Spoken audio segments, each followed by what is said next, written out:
जय बजरंगबली। आपकी सदा ही जय हो। हनुमान जी, आप सदैव अपना आशीर्वाद मेरे सर पर बनाए रखना। आपका नाम लेकर ही मैं अपना पानी पूरी का ठेला शुरू करता हूँ। आप मुझ पर अपनी कृपा यूं ही बनाए रखना। आओ आओ, बढ़िया ताजी स्वादिष्ट चटपटी पानी पूरी खाओ। ऐसी पानी पूरी आज तक नहीं खाई होगी। 10 रुपए में 20 पानी पूरी, सस्ती और खस्ता भी। आओ आओ। पानी पूरी का ठेला, लच्छू पानी पूरी वाला। मेरे ठेले के सामने एक नया ठेला लग गया। भोला पिछले कई सालों से पानीपुरी का ठेला चला रहा था। वो हनुमान जी का परम भक्त था और रोजाना हनुमान मंदिर में दर्शन करते हुए वो अपना ठेला लेकर काम पर जाता था। भोला ने अपने ठेले पर भी हनुमान जी की एक फोटो लगा रखी थी, जिस पर वो रोजाना पानीपुरी शुरू करने से पहले हनुमान जी को पानीपुरी का भोग लगाता था। भोला को ऐसा करते देख सामने नया ठेला लगाने वाला लच्छू जोर जोर से हंसने लगता है। ऐसा तो भाई पहली बार देखा है, हैं? हनुमान जी पानी पूरी खाते हैं।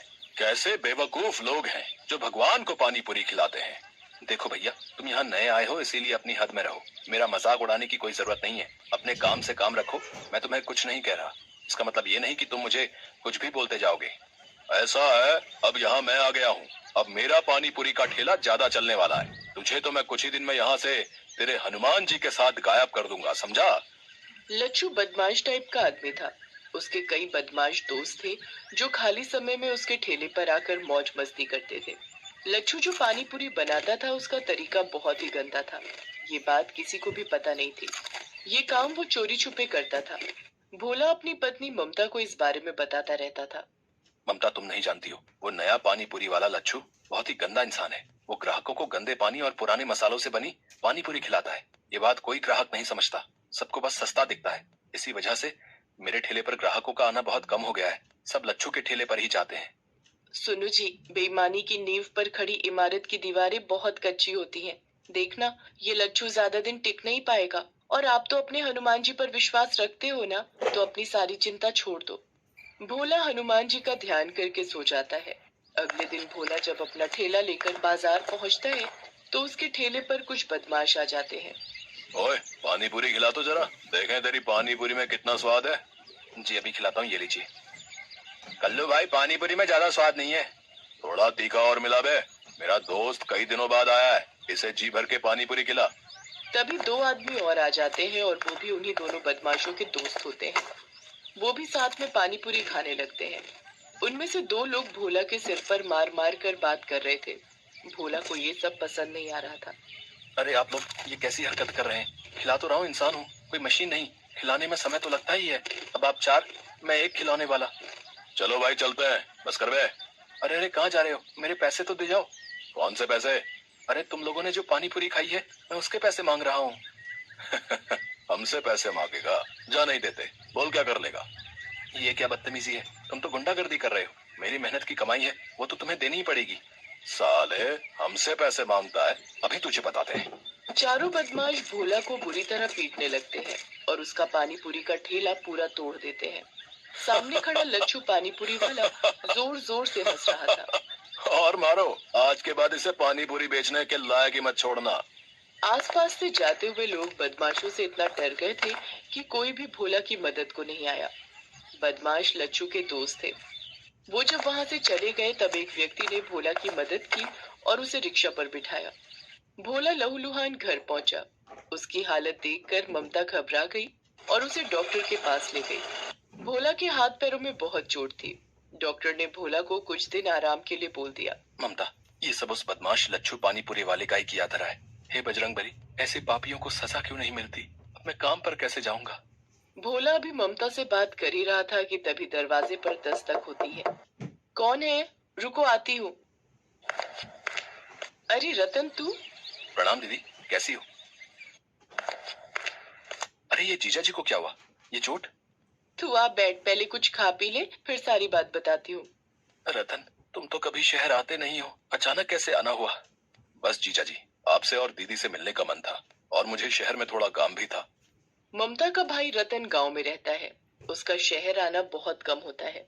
ममता भोला के साथ हुए हादसे के बारे में रतन को बताती है, जिसे सुनकर रतन गुस्से में आ जाता है। दीदी, तुम चिंता मत करो, अब मैं आ गया हूँ।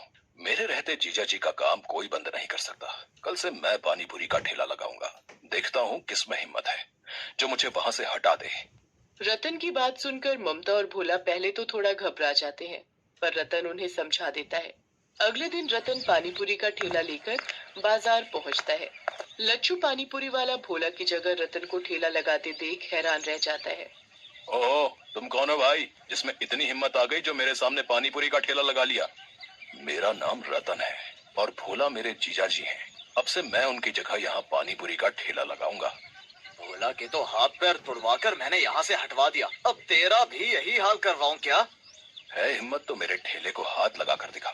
अभी अपने दोस्तों को फोन करता हूँ। हाँ। रतन ग्राहकों को पानीपुरी खिलाने लगता है। इतनी देर में लच्छू उन्हीं बदमाशों को बुला लेता है।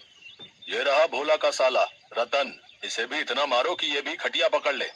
अरे मेरे हाथ को क्या हुआ? मेरा हाथ एक जगह पर रुक क्यों गया है? मैं इसे मार क्यों नहीं पा रहा? मेरे साथ भी यही हो रहा है, मेरे भी दोनों पैर जमीन से चिपक गए हैं, मैं तो हिल भी नहीं पा रहा। मेरे जीजा जी को तुम लोगों ने मारा था, अब मेरा ठेला तोड़ने आए हो। अभी तुम्हें सबक सिखाता हूँ, ये लो। रतन उन बदमाशों को ऊपर नीचे घुमाता जाता है। वो उन्हें कभी आसमान में उड़ा देता है, कभी जमीन पर पटक देता है। रतन वास्तव में कोई और नहीं बल्कि हनुमान जी थे, जो भोला की सहायता के लिए धरती पर आए थे। वो तो बदमाशों को सबक सिखाना चाहते थे, ताकि वो दोबारा कभी भोला को परेशान न कर सके। और ऐसा ही हुआ। बदमाश डर कर वहां से भाग गए। रतन गुस्से में लच्छू के ठेले पर जाता है। उसे देखकर लच्छू घबरा जाता है और माफी मांगता है। मुझे माफ कर दो रतन, मुझसे गलती हो गई। मैं आज के बाद कभी भी भोला को परेशान नहीं करूंगा। मेरा ठेला मत तोड़ना। मेरे घर में मेरी बीवी और बच्चे हैं, मैं इसी रोजगार के सहारे अपना घर चलाता हूँ। घबराओ नहीं, मैं तुम्हारे साथ ऐसा सलूक नहीं करूंगा जैसा तुमने किया। मैं तो बस तुम्हें समझाने आया हूँ। हमेशा याद रखना, दूसरों से ईर्ष्या करके कुछ नहीं मिलता, अपना ही नुकसान होता है। इसलिए अपने काम में मन लगाओ, दूसरों को मत देखो, वरना पापियों को दंड देते भगवान को देर नहीं लगती। उस दिन के बाद लच्छू ने अपने काम में ध्यान लगाना शुरू कर दिया। रतन लच्छू के सामने ही ठेले पर पानीपुरी बेचता था। रतन की पानीपुरी लोगों को इतनी स्वादिष्ट लगती थी कि लोगों की भीड़ बढ़ती चली गई। रतन कुछ महीनों तक वहीं रुका। रतन ने काफी पैसे जोड़ लिए थे। वो पैसे उसने भोला के हाथ में दिए। जीजा जी, ये पानीपुरी की कमाई के रुपए हैं। अब आप इन रुपयों से अपनी एक दुकान और मकान खरीद सकते हो। मैं कल सुबह ही गांव वापस चला जाऊंगा। आपकी तबीयत में भी अब सुधार है और मेरा काम भी यहाँ पूरा हो चुका है। रतन, तुमने सचमुच मेरी बहुत मदद की है, मानो हनुमान जी ने तुम्हें मेरी सहायता के लिए भेज दिया हो। भोला की बातों को सुनकर रतन मुस्कुरा देता है। इतनी देर में ममता को एक फोन आता है। हेलो दीदी, कैसी हो? पता चला जीजा जी का एक्सीडेंट हो गया था। मैं कल सुबह माँ के साथ उन्हें देखने आ रहा हूँ। ठीक है, मैंने सोचा मैं तुम्हें बता दूं। अगर फोन पर रतन है तो सुनो जी, ये कौन है? ममता को घबराता देख हनुमान जी अपने असली रूप में आ जाते हैं। उन्हें सामने खड़ा देख भोला और ममता दोनों की आंखों में आंसू आ जाते हैं। प्रभु, आप मेरी मदद को आए। आपकी महिमा अपरंपार है प्रभु। भोला, तुम्हें तो पता ही है, जब भी कोई भक्त सच्चे हृदय से मेरी पूजा और उपासना करता है, मैं उसकी मदद के लिए अवश्य आता हूँ। तुम मेरे सच्चे भक्त हो। हमेशा ऐसे ही ईमानदारी और मेहनत से काम करते रहना। मेरा आशीर्वाद सदैव तुम्हारे साथ है। इतना कहकर हनुमान जी अंदर ध्यान हो गए। भोला ने उन रुपयों से एक दुकान और एक मकान खरीद लिया और अपनी पत्नी ममता के साथ खुशी खुशी जीवन बिताने लगा।